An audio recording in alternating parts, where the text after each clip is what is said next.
Finally, a new No More Heroes game. What? It's the end of Travis Touchdown? No!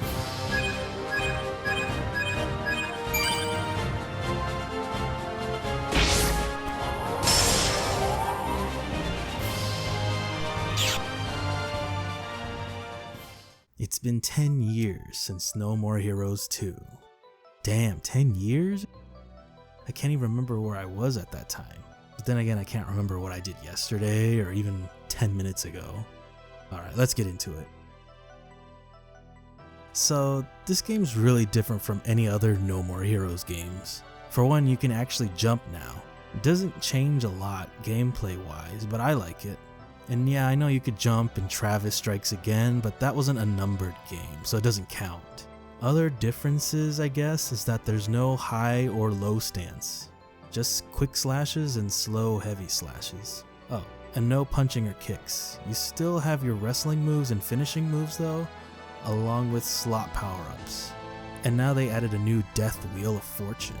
You get it when you die and retry. It can save you some time depending on what it lands on. If it lands on Jean, you get to continue where you died. Land on Sylvia, you come back with more attack power. On Travis, your next slot gives you a Mustang mode, but land on Adult Fu and you start the battle with no battery power. And lastly, land on Baby Fu and nothing happens. Another thing they changed is the Beam Katana. You can no longer change up your beam. You'll just always have the Bloodberry. But I don't know if it's just me, but this Bloodberry kinda seems different. Like at some point it seems you have extra beams, like the Tsubaki Mark II, and if you use the heavy attack, your beam kinda extends like the Peony. I don't know how to say that. Peony. At least there's still other upgrades. You can spend points to upgrade health, attack, battery, and learn new skills. While playing the game, you'll collect resources so you can craft chips that can give you some more power, usually at some loss. So it's a double-edged sword. The mini-games. There are a lot of them. I didn't even play them all. My favorite was the chase minigame where you have to crash into this one guy at high speed while trying to crash into his followers. It's fast and fun, makes you feel like you're playing an F-Zero game.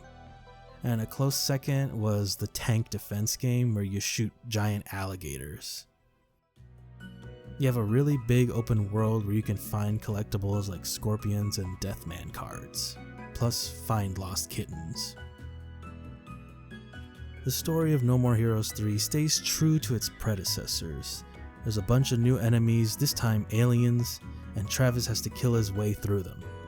It has loads of twists and turns and a lot of familiar faces from previous games. It was a fun ride that kept me on my feet. Don't want to say too much so I don't spoil it. I mean, I consider anything that's not in the trailers a spoiler, but I'm showing gameplay not from the trailers, so I guess I'm spoiling it by my standards.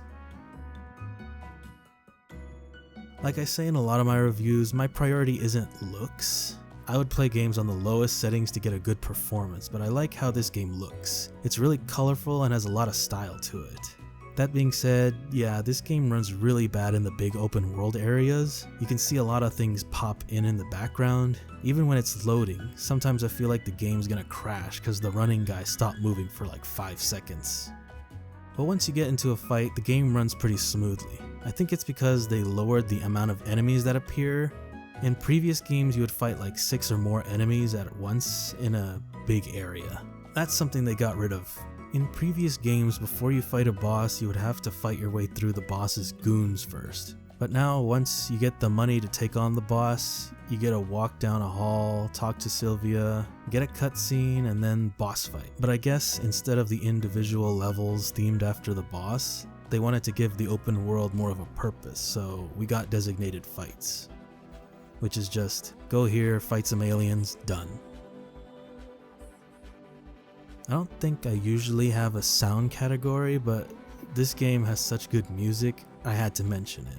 I have a couple favorite tracks that I definitely overplay and annoy my girlfriend with. There's some spoilers ahead because it's one of my favorite songs in the game. We get an appearance by Kimmy from No More Heroes 2. Now she's going by Kimmy Love and she's a pop star? And now we have to fight her, I guess. After a short rat battle, which is pretty random, we get to fight her. The transition is pretty seamless from cutscene to the actual fight. It actually sounds like something from Kingdom Hearts, and then it goes hard into some dubstep. Take a listen.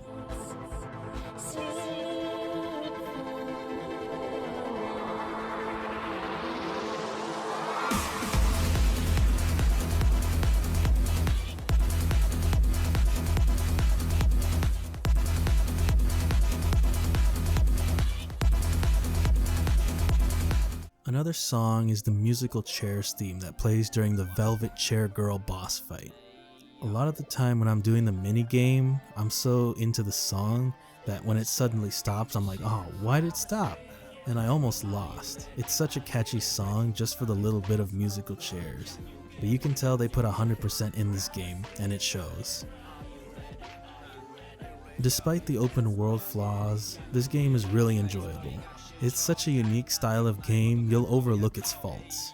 For me, the boss fights are where it's at. Each one is unique. You'll want to refight them. Luckily, the game lets you take them on again in Travis's basement. You can increase the difficulty of each fight and make it close to impossible to beat. I'd recommend this game if it looks at all interesting to you. If you enjoyed the previous games, then you need to play this. And if you like unique, challenging boss fights, play this game.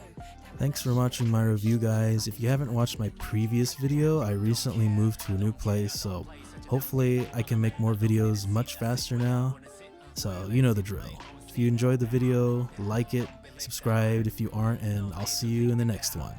Bye bye.